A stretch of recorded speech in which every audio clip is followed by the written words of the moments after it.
When the doors of perception are cleansed, men will see things as they truly are, infinite. It is estimated that about 800 million people around the world are blind or have some form of visual impairment. It is also said that about 80% of blindness is avoidable. Now, imagine somebody who has always had horrible eyesight finally having the chance to see clearly. That's what the charity One Sight is all about. They dedicate their time to giving underprivileged families their right of sight through glasses donated from people all over, combined with the optical expertise of all the volunteers.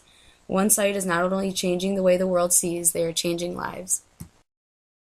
Me and Alex caught up with Heather Olivier, who has been around with One Sight ever since it began. And we do their pre-screening and help them pick up new glasses. Okay. So that's exciting.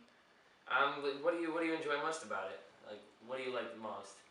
The best thing about One Sight is knowing that and being part of the fact that people, especially in other countries who've never even seen what they haven't seen before, Right. the look on their faces when we put on that first pair of glasses and they're just It must be pretty amazing, right? It's very amazing, especially when you get like younger kids that have definitely needed glasses and they look at their moms for the first time and moms are crying and Right. it's just so heartwarming. Heather has gone on 5 global missions, as they call them. She's been to Mexico, Chile, Paraguay twice, and Peru. The missions last 2 weeks each and involve not having any contact with home whatsoever. She stated that on her first trip, which was to Peru, as she pulled up to the clinic, the line to get in was a mile long and they were very quiet and orderly.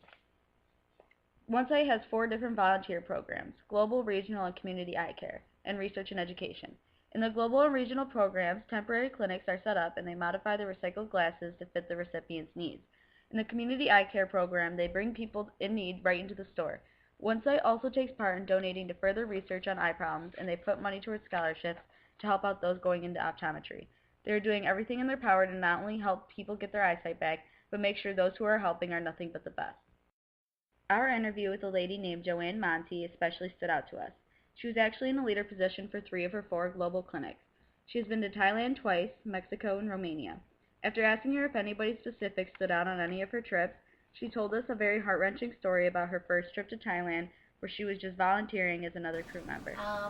I think there's on each individual global one, along with the regional ones that I've done here in Detroit, but on the global ones, there's always one that stands out. The first one in Thailand still is the biggest one. There was a grandmother.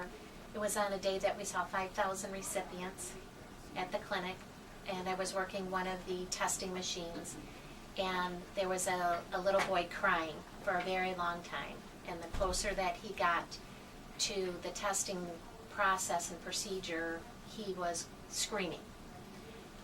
We were very fortunate to have a group of young teenagers who had actually paid their way to come through the International Lions Club to be our interpreters.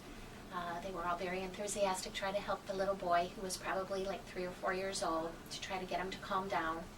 He was in his grandmother's arms, and they were trying to put him in front of the machine that I was using to test. And there was about 4 or 5 people kind of each yelling over each other to try to get him to calm down. And we brought one of the doctors over, and I asked just one of the interpreters to speak for me. And what I found out was the little boy was born genetically blind. He had extensive scar tissue on his eyes, and his parents had put him in a rice field. He wasn't able to contribute to the family, so they put him in the middle of a rice field. And the grandmother found out and went and picked him up and started raising him and taking care of him, but she wanted to find out what was wrong with his eyes. She knew he couldn't see, but didn't know if we could help him or not. We weren't able to do anything. He's genetically blind. He has, extensive scar tissue on the eyes, and but we were able to help Grandma. So Grandma was able to get a pair of glasses from us that helped her go back to work and help both of them. So that's the most touching one. The 2 of us had the opportunity to see one of the clinics firsthand on the morning of April 26, 2013, at the clinic that took place in Allen Park.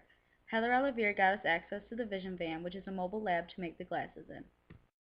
The kids came into the clinic from school on buses, and we watched them go through the process of getting everything from a color blindness test to getting an actual eye exam. We also had access to the labs where we watched them put the glasses together. We were told that the glasses that weren't finished at the clinic that day would be given to a social worker partnered with the event, who would then bring them to the schools for the kids within a week. We even had a moment to interview a couple of the people working the event. Well, my name is Jeff and I'm a regional team lead for Target Optical, covering the states of Ohio, Michigan, and Indiana. And I was selected to be the lead coordinator for the Detroit One Sight Clinic, April 2013. And here we are, 5 days of bringing kids in with a goal of seeing 1,500 children from the Detroit Public Schools. Wow. So way back when we started, we didn't have the luxury of having a big building like this. So we would literally be doing everything on the van, including like the doctor's lanes would be on the van, and then they'd actually put out the frames on the van.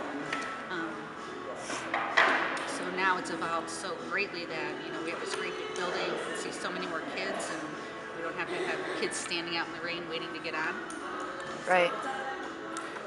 Did you walk them through the pre-test stuff? Yeah, basically when they get in here, I just refract them, get the prescription. Okay. Then I look at the outside of their eye, the lids, lashes. Right. And then once they're done here, Dr. Pam looks inside their eye, does the internal. My name is Pam Brown. I'm an optometrist, and I'm an optometrist and the lead optometrist for the One Sight Clinic this year. How many kids have you seen so far? Yesterday was our first day. We saw 297. We expect to see 320 today. Wow. How long are your days usually? We start at 8 o'clock, and then we're done when we get finished. Usually about 3:30, somewhere in there. And then we all have to start helping to make the glasses. So our day's probably done about 5 or 5:30. For over 25 years, One Sight has been giving the gift of sight to millions all over the world. From international travel to just helping around the community, the members of LensCrafters volunteer teams seem to stop at nothing to help people experience clear vision. This could be the very first time someone sees the world clearly, and One Sight is proud to be the one getting them there.